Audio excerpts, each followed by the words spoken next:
तो स्वागत है आप सबका हमारी नई वीडियो में। इसमें हम करने वाले हैं रचना शरीर पेपर 2 का एक बहुत ही इंपॉर्टेंट चैप्टर मर्म शरीर। ये चैप्टर बच्चों को बहुत कठिन लगता है क्योंकि इसमें बहुत सारे टाइप्स हैं, बहुत सारे क्लासिफिकेशन हैं और बहुत सारे नंबर्स हैं। कुल मिला के ये चैप्टर रटने का होता है, लेकिन आपको चिंता करने की कोई ज़रूरत नहीं है क्योंकि मैं ये आपको चैप्टर पढ़ाने वाला हूँ, तो ये सारी चीज़ें आपको ट्रिक के माध्यम से याद करा दूंगा। चाहे फिर उसका क्लासिफिकेशन हो या फिर टाइप्स हो, यहाँ तक कि मैं इसके नंबर्स भी आपको याद कराने वाला हूँ। और आप इस चैप्टर को छोड़कर भी नहीं जा सकते क्योंकि इससे आने वाले हैं 2 एमसीक्यू, 1 एसएक्यू और 1 एलएक्यू। कुल मिला के एक अकेले चैप्टर से आने वाला है 17 मार्क्स का। इस 17 मार्क्स के लिए बस आपको एक ही काम करना है कि इस लेक्चर को कंप्लीट देखना है और 1-2 बार रिवाइज करना है। बाकी का काम आप मुझ पर ही छोड़ दीजिए। तो हम सबसे पहले देखने वाले हैं मर्म की परिभाषा, जिसको याद करना बहुत ही आसान है क्योंकि हमको मर्म से याद करना है मृत्यु। यानी कि जिस स्थान पर आघात होने से मृत्यु होती है या फिर मृत्यु के ही समान दर्द या पीड़ा होती है, उस स्थान को हम मर्म कहते हैं। यानी कि ऐसा स्थान जहाँ पर किसी भी प्रकार से अगर चोट लग जाती है तो हमें मृत्यु हो जाएगी या फिर मृत्यु के ही समान हमें दर्द या पीड़ा होगा।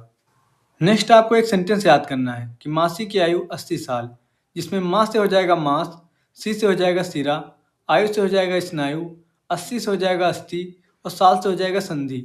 अगर आपने ये याद कर लिया तो आपको मर्म की परिभाषा सुश्रुत और वाग्भट दोनों के अनुसार याद हो जाएगी, क्योंकि वाग्भट ने ध्वनि एक्स्ट्रा माना है बस।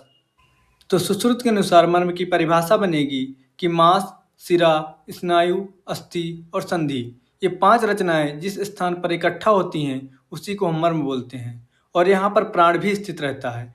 अब जाहिर सी बात है, यहाँ पर प्राण रहेगा तभी तो आघात लगाने पर मृत्यु हो जाती है। और वाग्भट ने भी सेम परिभाषा बताई है, बस उन्होंने एक एक्स्ट्रा ध्वनि ऐड कर दिया है।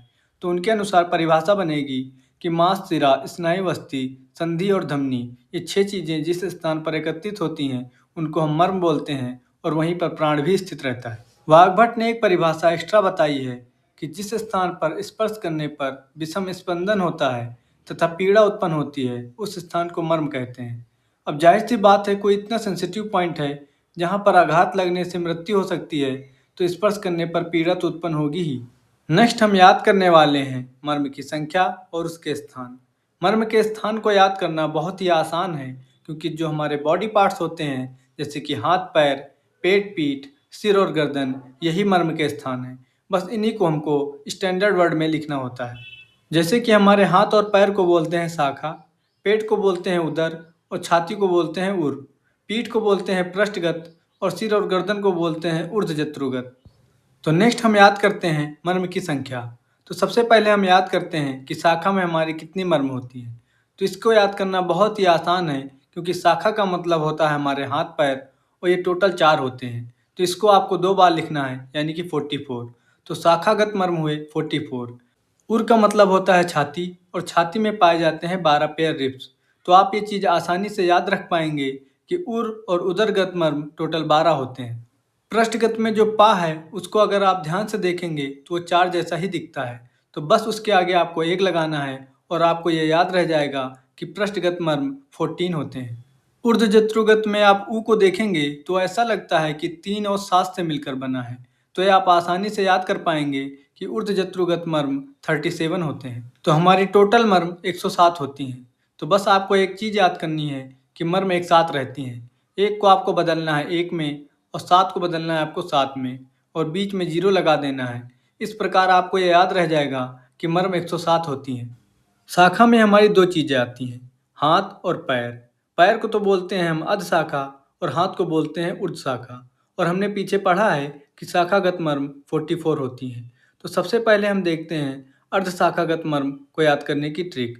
तो इसके लिए हमारी ट्रिक है कि शीतल कुमारी गुप्ता नाम की कोई लड़की है जो इंद्र की जान है और उर्वशी की लव है। इस ट्रिक में शीतल के सी से होगा क्षिप्र, तल से होगा तल हृदय, कुमारी से 2 होंगे कुर्चन कुर्च सिर, गुप्ता से होगा गुल्फ, इंद्र से होगा इंद्रवस्ती, जान से होगा जानू, और से होगा आड़ी, उर्वशी से होगा उर्वी और ला से होगा लोहिता और वा से होगा विटप। तो इस प्रकार आपको एक पैर की 11 मर्म याद हो गई। बस आप इन्हीं को डबल कर देना तो आपको अर्ध शाखागत मर्म की 22 मर्म आसानी से याद हो गई। तो नेक्स्ट हम याद करने वाले हैं अपनी हाथ की मर्म यानी ऊर्ध्व शाखागत मर्म। तो जो मर्म हमारी अर्ध शाखा में पाई जाती हैं वही मर्म हमारी ऊर्ध्व शाखा में भी पाई जाती हैं। बस 4 जगह चेंजेस है और ये चेंजेस हम ट्रिक की मदद से याद करने वाले हैं। इसके लिए आपको याद करना है गोल मड़ी। इससे आपको ये याद रह जाएगा कि गुल्फ की जगह मणि बंद है। सेकंड आपको याद करना है जानवी कपूर। इससे आपको ये याद रहेगा कि जानू की जगह कूर पर है।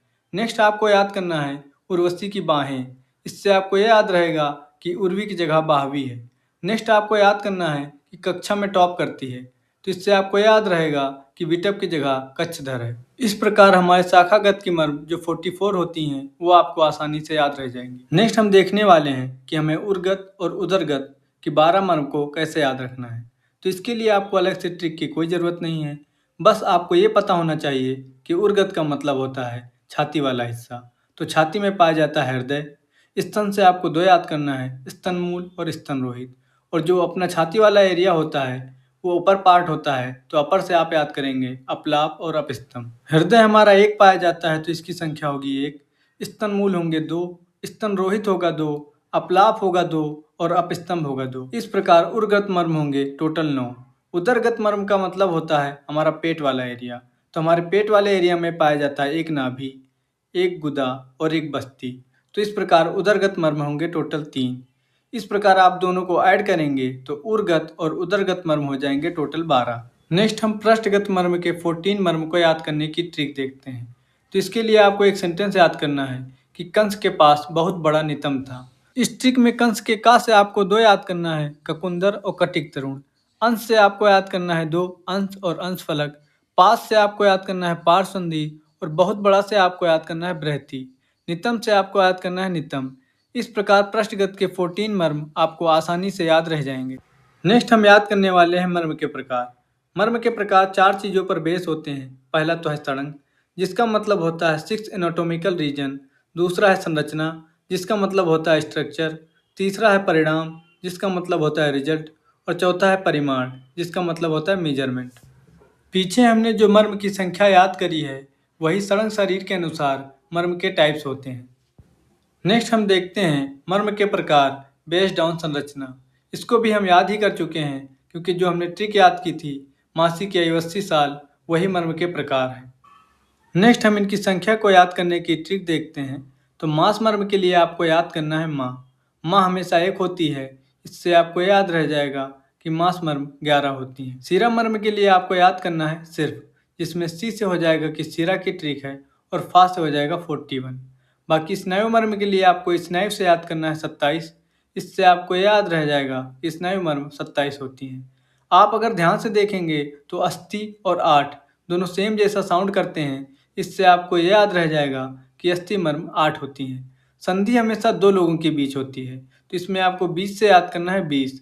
इससे आपको ये याद रह जाएगा कि संधि मर्म 20 होती हैं। धमनी के नी से आपको याद करना है 9। इससे आपको याद रह जाएगा कि धमनी मर्म टोटल 9 होती हैं। तो नेक्स्ट हम याद करते हैं वाग्भट के अनुसार मर्म की संख्या। तो इसको याद करना बहुत ही आसान है क्योंकि वाग्भट ने एक एक्स्ट्रा मर्म धमनी बताया है और फिर भी टोटल संख्या 107 ही बताई है। तो अब कॉमन सेंस की बात है कि उन्होंने कुछ मर्म कम किए होंगे तभी तो एक एक्स्ट्रा मर्म बताया है। तो सबसे ज़्यादा मर्म पाई जाती है सिरा और स्नायु में, तो उन्होंने वहाँ से 4 घटा दी और 1 घटा दिया मांस मर्म से। तो टोटल 9 घटाकर उन्होंने एक एक्स्ट्रा मर्म धमनी मर्म बताया है। इस प्रकार वाग्भट के अनुसार मांस मर्म की संख्या हुई 10, सिरा मर्म की संख्या हुई 37, स्नायु मर्म की संख्या 23, अस्थि मर्म 8, संधि मर्म 20 और धमनी मर्म 9। टोटल 107 मर्म हुए। तो नेक्स्ट हम देखते हैं परिणाम के अनुसार मर्म के प्रकार को याद करने की ट्रिक। तो इसकी ट्रिक बहुत ही आसान है क्योंकि पीवीआर के बारे में आप सबने सुन ही रखा होगा। तो हमारी ट्रिक है मूवी देखो पीवीआर जाकर। तो इस ट्रिक में मूवी से होगा कि मर्म की ट्रिक है। पी से होगा प्राण है, इससे आपको 2 याद करने हैं। पहला तो सद प्राण है, दूसरा कलांतर प्राण है। वी से भी आपको 2 याद करने हैं, विसलगन और वैकलकर। आर जाकर से आपको याद करने हैं रुजाकर। तो इस प्रकार परिणाम के अनुसार आपको ये 5 मर्म आसानी से याद रह जाएंगे। सद प्राणहर, कालांतर प्राणहर, विसलगन, वैकलकर और रुजाकर। नेक्स्ट जो परिणाम के अनुसार मर्म के प्रकार हैं हम उनकी संख्या को ट्रिक की मदद से याद करेंगे। तो सद प्राणहर के लिए आपको याद करना है साधु, जिसमें सद से हो जाएगा कि सद प्राणहर की ट्रिक है, उ से हो जाएगा 19। कालांतर में आप ला को ध्यान से देखोगे तो 3 जैसा दिखता है, बस आपको इसको 2 बार लिख देना है। इससे आपको कालांतर प्राणहर 33 होते हैं, ये आपको आसानी से याद रह जाएगा। विसलघन में जो घा है, आप उसको ध्यान से देखोगे तो वो भी 3 जैसा ही दिखता है। क्योंकि ये आधा घा है तो हमको 3 को एक बार लिखना है। इस प्रकार ये चीज़ आपको आसानी से याद रह जाएगी कि विसलघन की संख्या 3 है। वैकल्पिक के लिए आपको याद करना है कि एमसीक्यू में हमेशा 4 विकल्प दिए जाते हैं, तो 4 को आपको 2 बार लिखना है। इस प्रकार आपको ये याद रह जाएगा कि वैकल्पिक की संख्या टोटल 44 होती है। रुजाकर के लिए आपको एक वर्ड याद करना है रूठा, जिसमें रू से होगा कि रुजाकर की ट्रिक है और ठा से होगा 8। इस प्रकार रुजाकर की संख्या होगी 8। नेक्स्ट हम देखेंगे इन मर्म के पंच महाभूत को कैसे याद रखें। सद्य प्राणहर के लिए हम देखेंगे कि साधु लोग हमेशा साग वगैरह ही खाते हैं। साग के साथ से हो जाएगा सद्य प्राणहर और गा से हो जाएगा अग्नि। कालांतर में हम याद करेंगे कि काले लोग हमेशा सोचते रहते हैं कि काश वो काले नहीं होते। काश के का से याद करेंगे कि कालांतर प्राणहर का ट्रिक है। उसके आ की मात्रा से याद करेंगे अग्नि और सा से याद करेंगे सोम। विसलगन के वी से आपको याद रखना है कि इसका पंचमहाभूत वायु है। वैकल्कर भी वा से शुरुआत होता है, लेकिन इसमें आपको याद रखना है कि जिस प्रकार वैकल्कर के वा में एक की मात्रा खींची है, वैसे ही इसके पंच महाभूत में भी मात्रा होनी चाहिए। और वायु में ऊपर मात्रा नहीं है, इसलिए इसका पंच महाभूत वायु न होकर सोम होगा। रुजाकर में आपको याद करना है कि रवि रूठा था, तो रवि में आर से हो जाएगा रुजाकर, ए से हो जाएगा अग्नि और वी से हो जाएगा वायु। अब अगर आपको इनके पंच महाभूत याद हो गए हैं तो आप इनकी डिफिनेशन आराम से लिख सकते हैं। जैसे कि सद्य प्राणहर में कोई भी आघात होने पर इसकी अग्नि का क्षय हो जाता है और 7 दिन के अंदर मृत्यु हो जाती है। और कालांतर में अग्नि और सोम दोनों पाया जाता है, इसलिए अग्नि का क्षय होने के बावजूद भी सोम का सहारा मिलता है और मृत्यु 1 महीने बाद होती है। और शल्य में जब तक शल्य रहता है तब तक वायु रुकी रहती है और व्यक्ति जीवित रहता है। और जैसे ही शल्य बाहर हो जाता है तो वायु भी बाहर हो जाती है और व्यक्ति की मृत्यु हो जाती है। और वैकल्कर में केवल सोम पाया जाता है, इसलिए व्यक्ति को सोम का सहारा मिलता है और इसलिए केवल विकलांगता आती है, मृत्यु नहीं होती। और रुजाकर में अग्नि के साथ वायु प्रेजेंट होने के कारण ओनली पीड़ा होती है, मृत्यु नहीं होती। तो नेक्स्ट हम देखने वाले हैं मर्म के प्रमाण के बारे में। तो टोटल ऐसी 12 मर्म होती हैं जिनका प्रमाण 1 अंगुल होता है। तो इसको याद करने की एक ट्रिक है कि उर्वी नाम की कोई लड़की है जिसने 12वीं कक्षा में टॉप किया है, यानी कि फर्स्ट पोजीशन पे आई है। इस ट्रिक में उर्वी से आपको याद करना है उर्वी मर्म, 12वीं से आपको याद करना है बाहवी मर्म, कक्षा से आपको 2 याद करना है कक्षधर और कुर्चशीर, टॉप से आपको याद करना है विटप और फर्स्ट पोजीशन से आपको याद करना है कि इसका प्रमाण 1 अंगुल होगा। नेक्स्ट हम याद करेंगे उन मर्मों को जिनका प्रमाण 2 अंगुल होता है।